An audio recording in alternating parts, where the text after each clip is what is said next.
Hello friends, please like and subscribe my channel easy learning. आज का जो हम टॉपिक करने जा रहे हैं वो है स्ट्रक्चर टूल्स, जिसका पहला जो टूल है वो हमारा है डीएफडी, जिसको हम बोलते हैं डेटा फ्लो डायग्राम, और उसको हम बबल चार्ट भी कह लेते हैं। सो डीएफडी एक ग्राफिकल रिप्रेजेंटेशन है किसी भी प्रॉब्लम को लेके। जब आप किसी भी प्रॉब्लम को ग्राफिकली रिप्रेजेंट करते हो डिफरेंट डिफरेंट सिंबल्स के साथ, वो हमारी कौन सी डायग्राम बन जाती है? Data flow diagram. ये जो हमारा बबल चार्ट है या डेटा फ्लो डायग्राम है, ये हमें बताता है कि डेटा कहाँ से कहाँ तक जाएगा।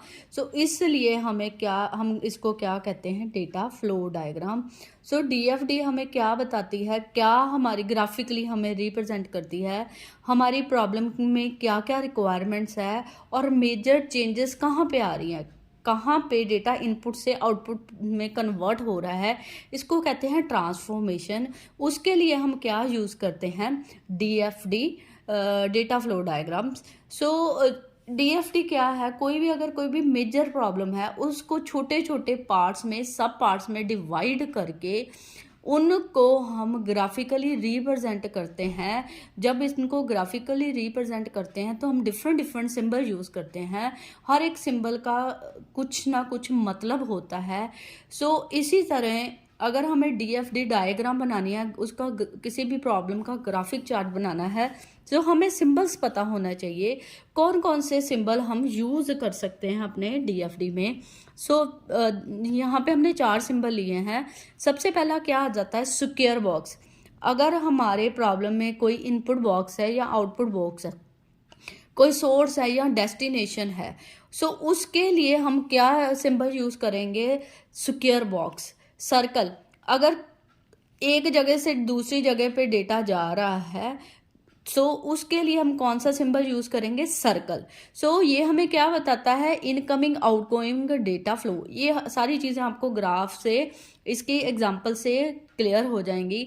नेक्स्ट आता है ओपन रेक्टेंगल बॉक्स, जिसको हम यूज करते हैं डेटा रेपोजिटरी रिप्रेजेंट करने के लिए। डेटा रेपोजिटरी क्या होती है? जहाँ पे मेरा डेटाबेस स्टोर होता है।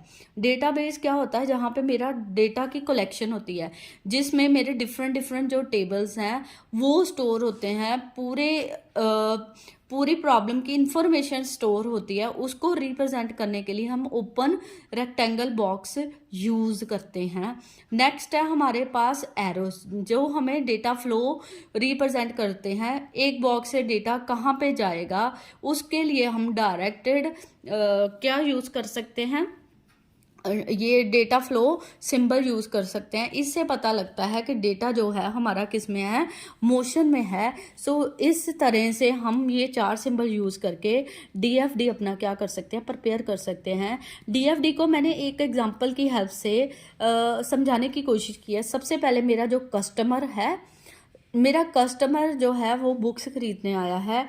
कस्टमर मेरा 2 तरह का है। एक मेरा रेगुलर कस्टमर है, एक जो मेरा कस्टमर है वो उधार कस्टमर है, या मैं कह सकती हूँ एक मेरा जो कस्टमर है रेगुलर आ रहा है, दूसरा जो मेरा कस्टमर है कभी कभी आता है बुक्स खरीदने। अगर जो कस्टमर आया है, अगर तो उसका ऑर्डर जो आया है उसका अगर तो ऑर्डर मतलब रेगुलर है, उसकी इंफॉर्मेशन मैं चेक करूंगी। कॉपी इंफॉर्मेशन फाइल में जाके जो कस्टमर आया उसकी इंफॉर्मेशन चेक करूंगी। अगर तो वो मेरा रेगुलर कस्टमर है, तो उसको अगर पहले तो यहाँ से कस्टमर आया, उसकी इंफॉर्मेशन मैंने चेक की कि ये मेरा रेगुलर कस्टमर है। अगर मेरा रेगुलर कस्टमर है, उसको मैं कुछ जैसे कह लो डिस्काउंट देती थी। अगर तो रेगुलर कस्टमर है तो उसको मैं डिस्काउंट दूंगी 20% या 30%, डिपेंडिंग अपॉन इंफॉर्मेशन।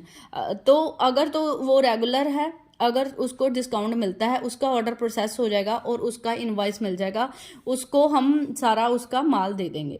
अगर मेरा कस्टमर रेगुलर नहीं है, उसकी इंफॉर्मेशन कॉपी, अगर वो मेरा रेगुलर कस्टमर नहीं है, कभी कभी आता है, और या वो मेरा कस्टमर ही नहीं है, तो उसकी इंफॉर्मेशन प्रोसेस नहीं होगी। अगर वो मेरा रेगुलर कस्टमर नहीं है, उसको हम कोई भी डिस्काउंट प्रोवाइड नहीं करेंगे। सो इस तरह से मेरा डेटा फ्लो डायग्राम बनेगा, जिससे मुझको पता लगेगा कि कहाँ पे इंफॉर्मेशन ने चेंज होना है, कहाँ पे मेरे डेटा ने स्टोर होना है। सो ये जो एरोज हैं एक जगह से डेटा को दूसरी जगह तक पहुंचा रहे हैं। सो ये जो ओपन बॉक्स है एक तरह से हमारी एक रेपोजिटरी का काम करती है, जो जहाँ पे मेरा परमानेंट डेटा स्टोर है टेबल्स की फॉर्म में। और कस्टमर ये जो स्क्वायर बॉक्स है ये किसको रिप्रेजेंट कर रहा है, कस्टमर को। सो इस तरह से हम किसी भी प्रॉब्लम का डीएफडी बनाते हैं कि अगर ये कंडीशन है तो ये आउटपुट आएगी, अगर ये कंडीशन है तो ये आउटपुट आएगी। जो मेरा मैनुअल सिस्टम था उसको मैंने किस में रिप्रेजेंट कर दिया है, ग्राफिकल सिस्टम में। सो इस तरह से हमारे डीएफडी बनते हैं। सो डीएफडी के बाद कुछ एडवांटेजेस और डिसएडवांटेजेस भी हैं हमारी डीएफडी की। सो एडवांटेजेस क्या है डीएफडी की? सो सबसे पहली जो एडवांटेज मेरी डीएफडी की है वो है functionality and limits can be easily understand. So DFD की हेल्प से क्या होता है, किसी भी प्रॉब्लम की क्या लिमिट होगी, मतलब जैसे कि मैंने अभी प्रॉब्लम ने देखा है कि उसमें सिर्फ मैं ये चेक करूंगी कस्टमर मेरा रेगुलर है या नॉन रेगुलर है। सो एक तरह से मैंने उसकी क्या सेट कर दी, लिमिटेशन सेट कर दी कि इस पार्ट में जो मेरा डेवलप होगा सॉफ्टवेयर वो सिर्फ फंक्शनैलिटी क्या होगी, ऑर्डर को चेक करना, लिमिट क्या है यही चेक करना, क्रेडिट है या रेगुलर कस्टमर है या नॉन रेगुलर।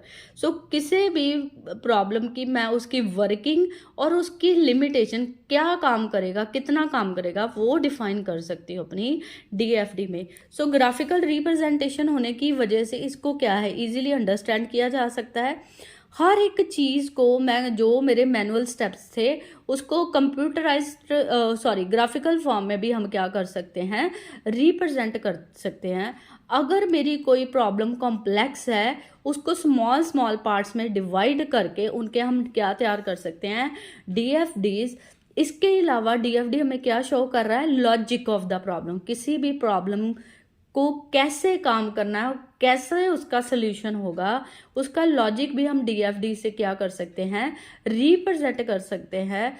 कल को ये ग्राफिकल फॉर्म जो है, नेक्स्ट हमारा पॉइंट, कल को ये ग्राफिकल फॉर्म हमारे लिए एज अ डॉक्यूमेंटेशन क्या करेगा, काम करेगा। अगर कोई पुराना एम्प्लॉय चला जाता है उसकी जगह कोई नया एम्प्लॉय आता है, उसको किसी भी सिस्टम के बारे में पढ़ना है, सो वो डीएफडी की हेल्प से उसको क्या कर सकता है, अंडरस्टैंड कर सकता है। तो इस तरह से डीएफडी हमारा क्या काम कर रहा है, डॉक्यूमेंटेशन का भी क्या कर रहा है, काम कर रहा है। डिसएडवांटेज, अगर जो प्रॉब्लम बहुत लेंथी है उसके लिए डीएफडी सुटेबल नहीं है, कॉम्प्लेक्स प्रॉब्लम के लिए डीएफडी सुटेबल नहीं है। Not good for complex problem, वही बात हो गई। दूसरी बात कि इसको बनाने के लिए आपको टाइम चाहिए, क्योंकि हर एक चीज़ को ग्राफिकली लॉजिक को रिप्रेजेंट करना बहुत टफ होता है। सो इसको प्रिपेयर करने में क्या लगता है, बहुत टाइम लगता है। तीसरा पॉइंट कि जो पर्सन जिनको कंप्यूटर का ही नहीं पता, जिनको स्ट्रक्चर टूल्स का ही नहीं पता, जिनको डीएफडी का ही नहीं पता, नॉन टेक्निकल पर्सन, वो डीएफडी तैयार नहीं कर सकता। सो डीएफडी तैयार करने के लिए बेसिक नॉलेज होना बहुत ज़रूरी है, इन टूल्स का पता होना बहुत ज़रूरी है, तभी किसी भी प्रॉब्लम का डीएफडी क्या किया जा सकता है, तैयार किया जा सकता है। I hope you like the topic. Please like and subscribe my video and press the bell icon button. Please like my channel Easy Learning. Thank you very much.